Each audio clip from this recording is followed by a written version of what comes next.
Okay, so any of y'all that were subscribed to me for the last year, you know that I lived in Colombia for close to a year. It wasn't exactly a year, but whatever. We'll say it's a year. So before I get into this, I want to say a couple different things. For one, the person that taught me Spanish lives in the place that I moved to. So I didn't just move to somewhere with no connections, without knowing anything, okay? My fault, y'all. I'm back in Texas. The bugs are crazy. Two, um, on that same note, I speak Spanish, like without thinking. So it's not like uh, basic level Spanish where I will have trouble communicating or something. So those two things change a lot of uh, the dynamics that somebody else they might experience different things. If you can't speak Spanish and you don't know someone in the place that you're going, you're gonna experience a lot of different things that I may have not experienced. Okay, so what we're gonna talk about today are just the differences between America and Colombia, and this is just my opinion. Um, I can't speak on the daily lives that Colombians live. I'm speaking on my experience in Colombia as an outsider. Okay. First things first, talk about the people. I'm from the South. People are pretty friendly in the South, but still, I think in Cali, Colombia specifically, the people are next level friendly. Every single day you walk past people, buenas tardes, buenos dias. Like you're getting some kind of greeting. It's not normal that you walk past a bunch of people and no one says anything to you. It's not like that. Versus the United States, I could go the whole day without talking to somebody, even if I walk past 1,000 people. So that's something. The traditions, the customs, it's just different. Everything's different about the friendliness, the generosity. You know, buen provecho, it doesn't really exist in English. If I was outside on a patio like this eating in Colombia, like every 5 seconds you hear buen provecho from random people, bro. Just it's normal. And like I said, the willingness to assist, customer service is different, but the willingness to assist. When I got hurt, for those that don't know, if you're not subscribed to me, I injured both of my legs very, very badly in Colombia to the point that I was like on bed rest for basically 3 months. I couldn't even walk. I'm just now actually getting back to being able to walk and stuff. But when that happened, there were so many random people that helped me, man. And I can't say for a fact that people wouldn't have helped me in the United States, but I mean, bro, something that I can say for sure wouldn't happen. When I was on the latter end of my healing, I bought a brace for my weaker leg. And the lady that I bought the brace from, my wife went to go get the brace for me. She walked back with my wife from the store, which was not close. She walked back with my wife to help me put it on, just in case we had any difficulties um, putting it on. So that's something that I can say is not typical of America. I can say 100%. Ain't nobody leaving Dollar General or wherever they work at to come help you with something. But that happened multiple times now. If you would ask, like, if I would ask someone, hey, am I close to, like, actually, the first time I ever went to the boxing gym, Striking Fitness, if you want to box, go to Striking Fitness. The first time I ever went there was like a security guard posted up outside. The Uber dropped me off like 2 blocks away on accident because we didn't know it was on the 4th floor, so we couldn't see it on the 1st floor. We're like, where's this place at? So he just let me out. I was like, I'll figure it out. I went up to a security guard, asked him, have you ever heard of Striking Fitness? He was like, no, but he was like, I do know some people box around here. He was like, let's go find it. Bro, literally walked me, and actually as we were walking, I looked up. And I was like, oh, it's up here on the 4th floor. So that's how I ended up finding it. But he did walk with me the entire time. Like literally we were just like walking around, like looking side to side, like, where's this place at?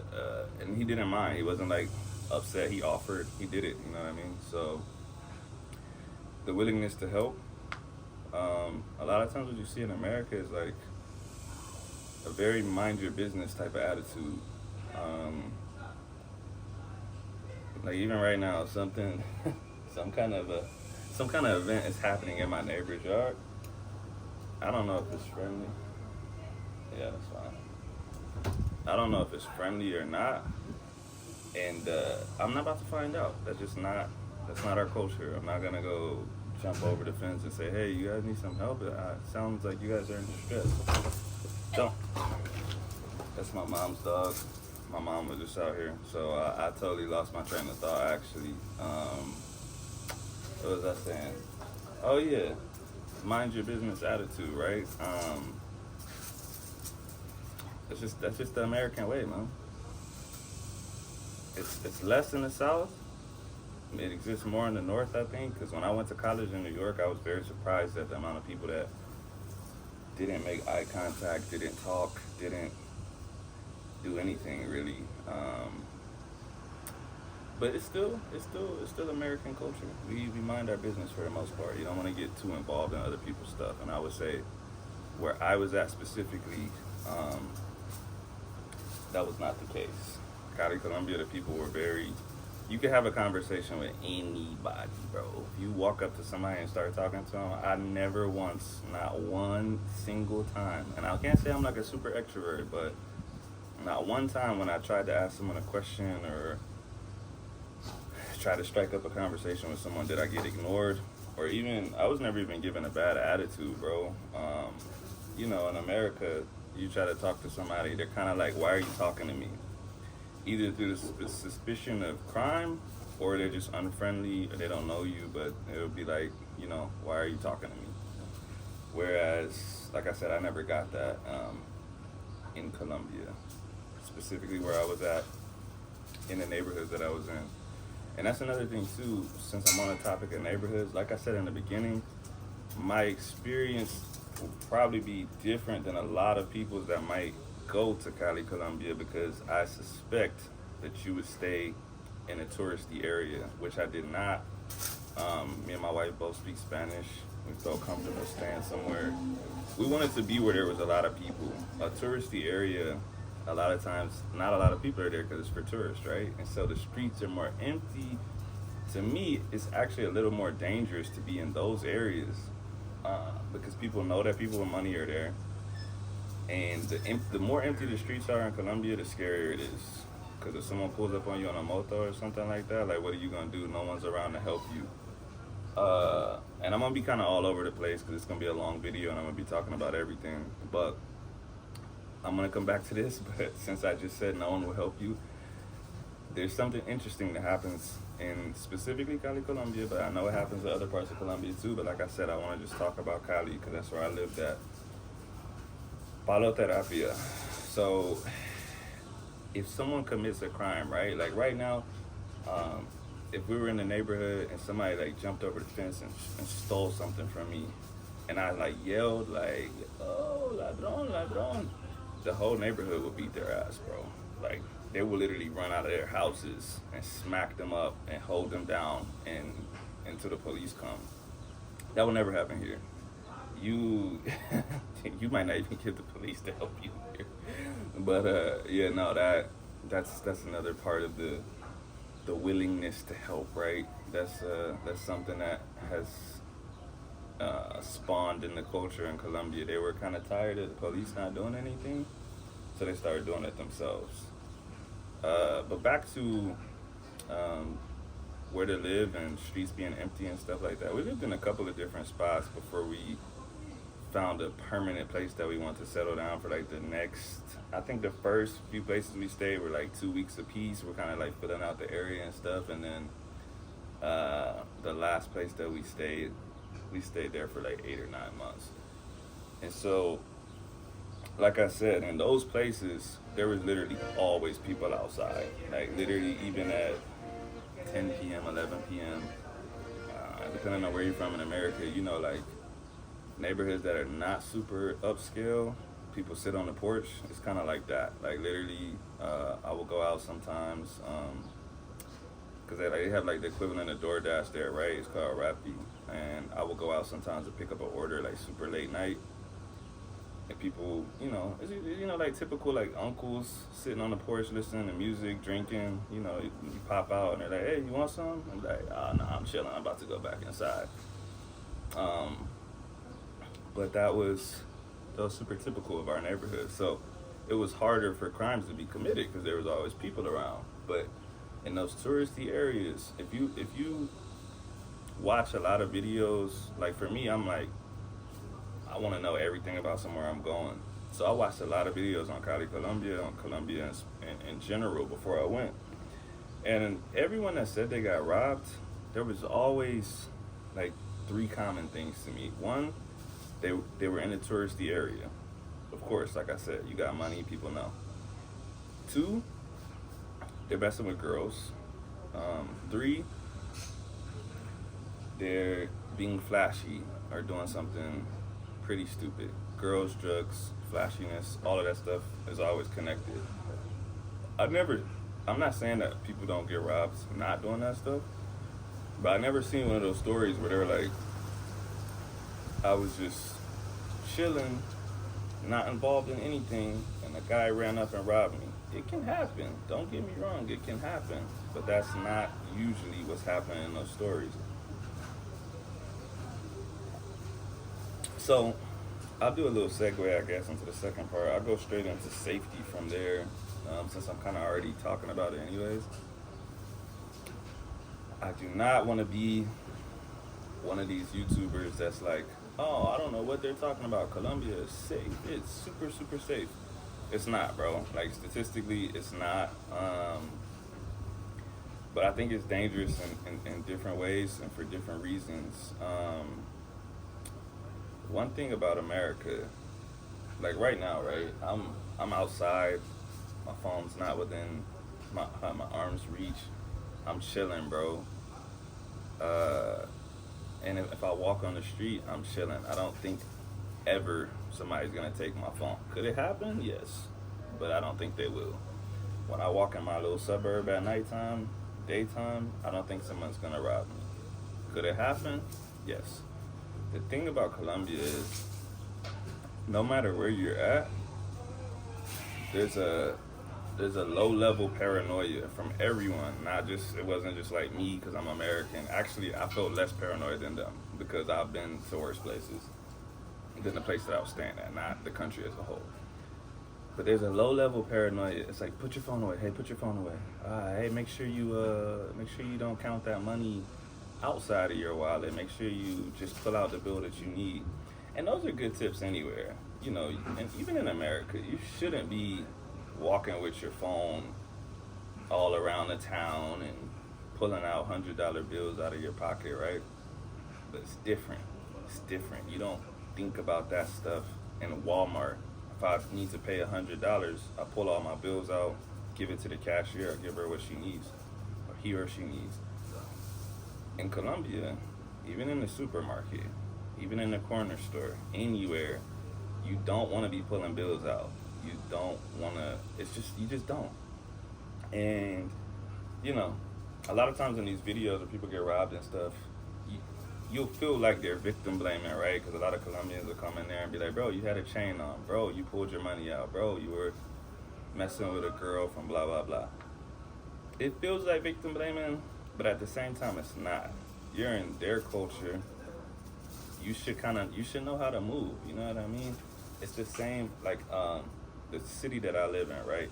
I live in the suburbs of this city. I'm in Harker Heights, but I grew up here in Cali, right? Cali, it's a little more dangerous. We got a place called Rancier Avenue. You don't go there at nighttime. You don't. You just know that. The clubs, Indian Trail, Rancier, I know. I wouldn't go to one of those clubs. They shoot. Almost, like, anytime you go to those clubs, they shoot, bro. If you grew up in the place, you know that.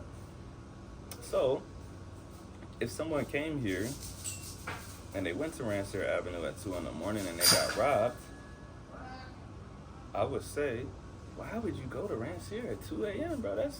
You were asking to get robbed. It is victim blaming a little bit, but at the same time, it's like anyone in this city would just know not to do that unless you were a criminal. What are you going over there for at 2 a.m.?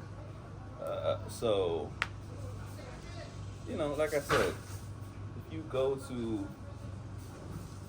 somewhere else, you should know the customs and traditions. You should know how to move and how not to move. Besides that, like I said, as far as safety, every place that I was at, I felt relatively safe. I had a few incidents, nothing major. I didn't get like stabbed, shot, or robbed or anything.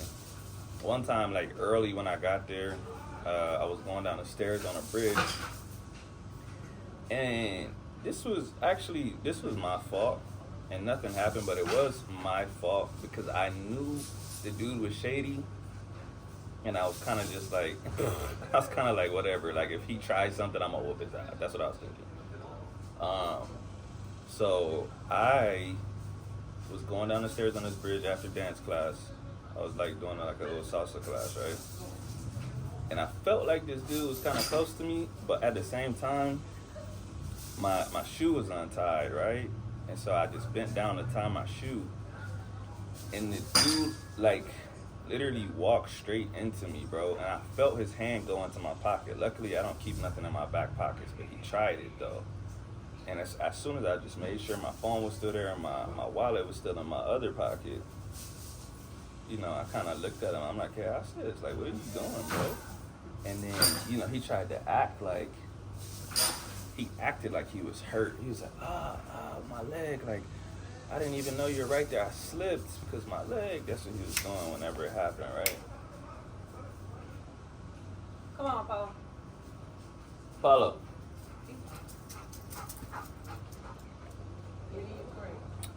So,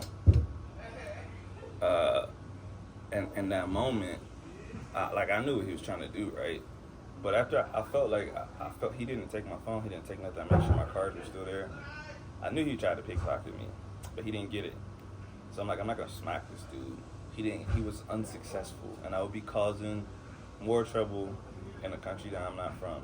I always try to de-escalate stuff if I can, even in America. Like, bro, you never know who has a weapon. You never know, like, who's just ready to risk it all, right? So I don't want to cause problems for myself.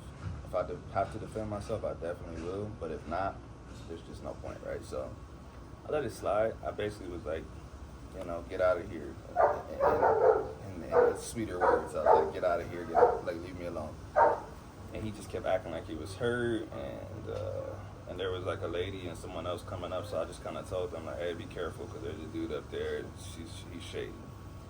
So that was an incident. That's the only incident that involved me. There was another incident where somebody got on my side, hey, Apollo, that I'll be alright. A dude like stole a chicken off the counter at one of the I can't even think of what they're called. We're just gonna call it a shop. We'll call it a chicken shop. Dude stole the chicken off the counter and tried to run. Like I said, there was a funeral happening right there, and somebody shouted that a thief had taken a chicken. Bro, everyone jumped on this dude, bro. I recorded it. I'm not like the most high tech dude with this kind of stuff. If I can like merge the video in, I will. If not, y'all just gonna have to ask me for it later. So I recorded that little hustle and bustle. Besides that, that's the only incidents really. There was another time where some shady dudes walked in a restaurant, and I knew what kind of time they were on, so I was finished eating, and me and my boy, he thought the same thing, and he's from there. He said it was shady. So we paid the tab, but we packed up and left. We knew what time they were on, bro. When you see certain clothes, when you see the man bags, like you know what's in the man bag, right? You just know, and if you don't know, you should find out. Now outside of that, what other safety issues would there be? Okay, like transportation. I always took Ubers. I never took taxis. I know people that take taxis that are not from Colombia. I'm like, bro, you're stupid. If you want to, go ahead, but just take an Uber, bro. Never had any problems with any Ubers besides like them driving crazy. Nobody ever tried to rob me or anything. Handful of times I'll get a message like, hey, my car's in the shop, I'm using a different car, is that okay? And I'll be like, no, and I would just take the next Uber. So I think there's a healthy level of paranoia, right? You're in another country, you should be safe about stuff like that. I wouldn't do that here either. If somebody had a different car, I'd just be like, no, bro. Like, I just take the next Uber. It's not that serious. But there's some people that just risk stuff like that. It might go well for you. It might not. Outside of that, I think we're good on safety. And by the way, if you have any questions, like if I didn't touch on something enough, I'll probably make a part two. I'll probably end up making a part two of this to cover stuff that I end up not covering. But let's go into the food. I know people care about the food. I'll try to say stuff that other YouTubers don't say, but it's just my experience. If I say the same stuff as them, it is what it is. I love the food. My wife did not love it so much. It kind of depends on what you care about, man. If you eat spicy food, if you like Mexican food, tacos and stuff like that, you're not getting that in Colombia, bro. What I can say about Colombian food is that it's super high quality. It's super tasty, but it's very basic in the like. I'm no Gordon Ramsay, but in like the culinary sense, when you think of like Parisian food and Mexican food, you're like, oh, these tacos, these churros, and all of this stuff. We got enchiladas, we got all of this. Like, you're not getting that in Colombia, bro. The Mexican food that they make there is horrible. I'm gonna just keep it a buck, bro. It's not good. But their actual food, like their traditional dishes, like they got some like soups and mixtures like that be hitting, bro. Cazuela de mariscos, if you get a chance, if you ever out in Colombia, get that. Sancocho, super good. So like basic Colombian meals, if you go to like a mom and pop shop, they're gonna bring you out a soup, they're gonna bring you out a salad, and they bring you out a meal, like a meat of the day, like protein, like chuleta or something like that, right? And those are always super good. Like I said, the thing is, the cuisine is kind of quote unquote boring if you're into that stuff. I'm a basic dude when it comes to food, bro. I eat anything as long as it's not nasty. It's not nasty. It's just, like I said, it's not high-end culinary stuff. It's very, this is chicken, this is beef, this is soup, this is salad. And man, like even when I got hurt and I basically couldn't move for 3 months. I was in the bed basically 24/7.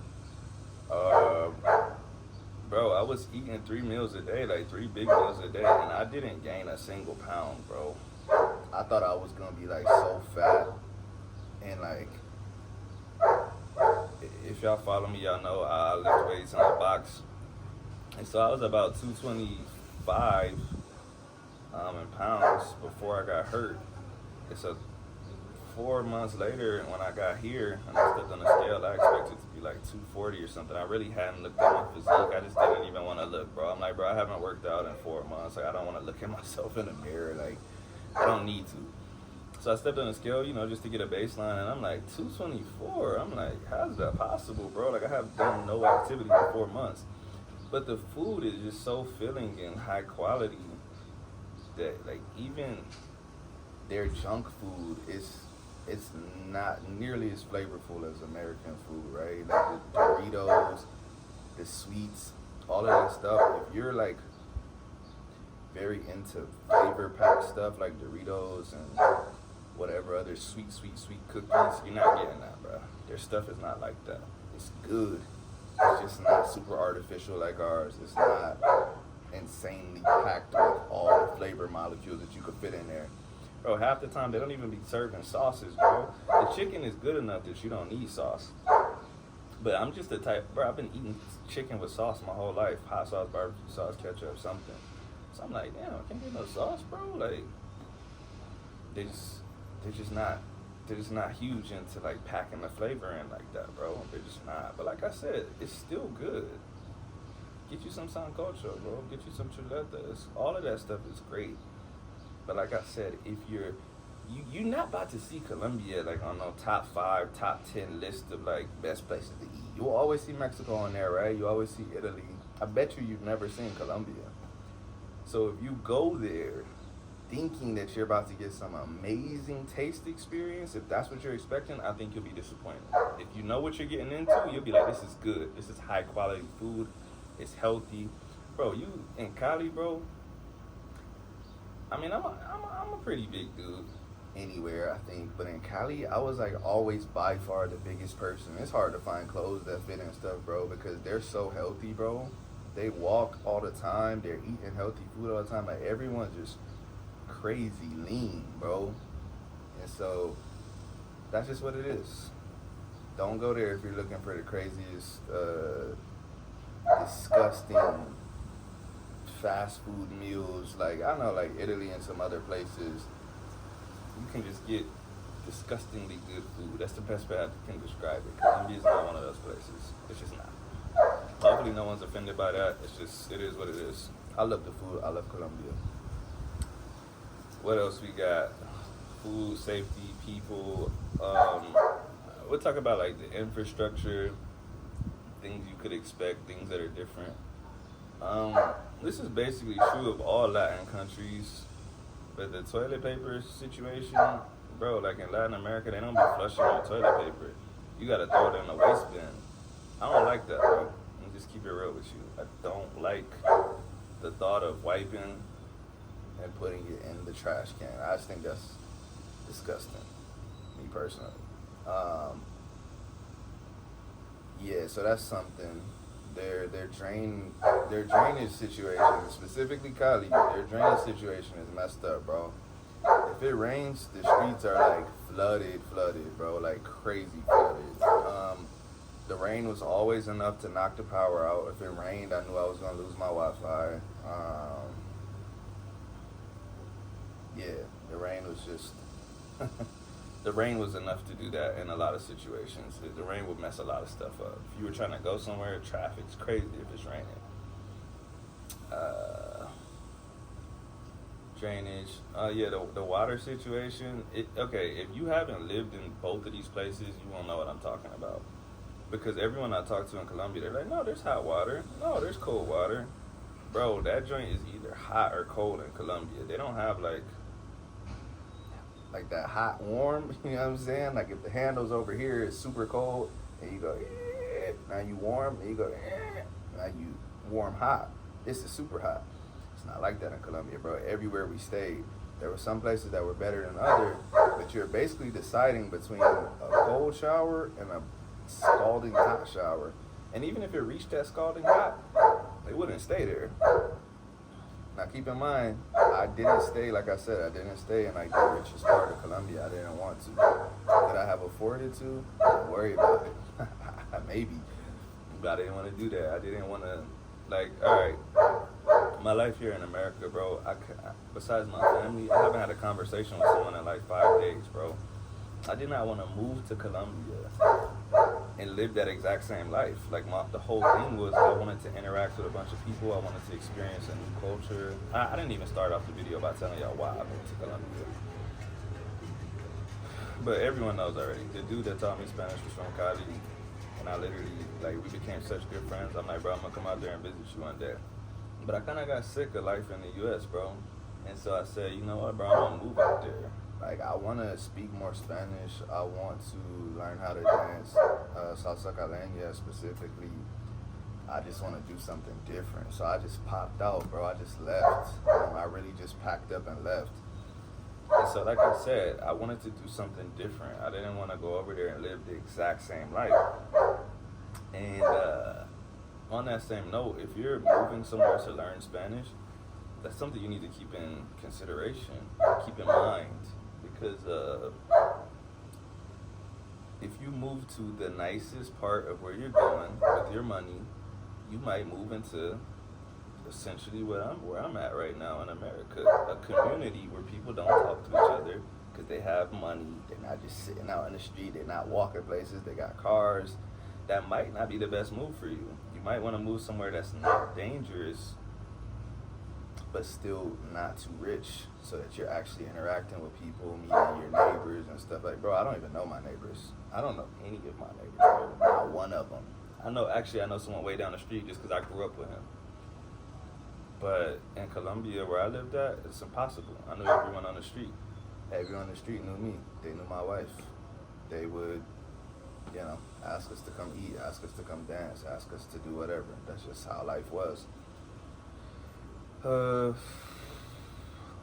Outside of that, I don't know. I think I'm running out, man. I think I'm running out of stuff to talk about. Infrastructure, safety, food, people. Yeah, I think I covered it all for the most part. Like I said, I think I'm gonna just turn this into a part two. So anyone that has like very specific things that they want to know. Um, oh, I didn't even talk about the temperature. That's one thing I closed out on the temperature. I'm from Texas. It's hot. You can see I'm sweating. You can hear the cicadas. There's bugs. Cali's the same way. It's hot. It's different. It's even more hot because it's more humid. The humidity's always like 90% there, bro. Everyone in the street is just sweating. They're hot. The nature is beautiful though, man. The temperature is cool. The one thing about like a country like Colombia, it's the same as like Puerto Rico, right? It sits on the equator basically. It's an equatorial country, and so the sun always comes up at 6 o'clock for the most part, and it always goes down at 6 o'clock for the most part, which is not always cool. Like right now today, bro, in Texas, the sun's not gonna go down to like 9 o'clock. So if you did want to sit outside and drink with your friends or something at like nighttime, you could. In Colombia, the sun goes down at 6, bro. So 8 o'clock, 9 o'clock feels dangerous, bro. Like it's like pitch black outside. That's crazy. Like I said, same way in Puerto Rico or anywhere else that's like that kind of a place. If it's close to the equator, it's just like that. I don't know if everyone knows that. Some people don't know that. And some people, like the people that live there, I would tell them like, oh yeah, like in Texas, it wouldn't get dark till 10 o'clock. And they're like, how's that possible? I'm like, well, yeah, because y'all are situated on the equator. It's different. But overall, a lot of different temperature variance. I mean, like daily it's always hot, right? But if you go up high enough in elevation, I would always climb El Cerro de las Tres Cruces, right? It's like the mountain, the hill of the three crosses. I don't even know how to say it in English, but it's where the three crosses are. It's a mountain, right? I would always do that during on Sunday. It takes like an hour and some change to walk up and down. It's brutal, bro, but you gotta do it. It's beautiful. But you know, when you start walking up there, you get higher in the elevation. It's not as hot. So Colombia as a whole has a lot of different temperatures. I heard Bogota was like more chilly. I only went there a couple times just for like the airport. I really didn't travel around Colombia. I didn't really want to. I really was going just to live in Cali. So I can't speak too much on anywhere else in Colombia. But yeah, like I said, man, hopefully this is what y'all wanted to see in the video. Like I said, just leave a comment, or next time you see me on a live stream, ask me a question if you want to know something specifically, because I'm going to make a part 2 to this, because I know there's stuff that I didn't talk about. I know there's stuff that I forgot. If y'all want to know anything about the Spanish there specifically, if you want to know anything about anything really, I'll do a part 2. And yeah, like I said, hopefully you enjoyed it. Thanks for watching. Peace out.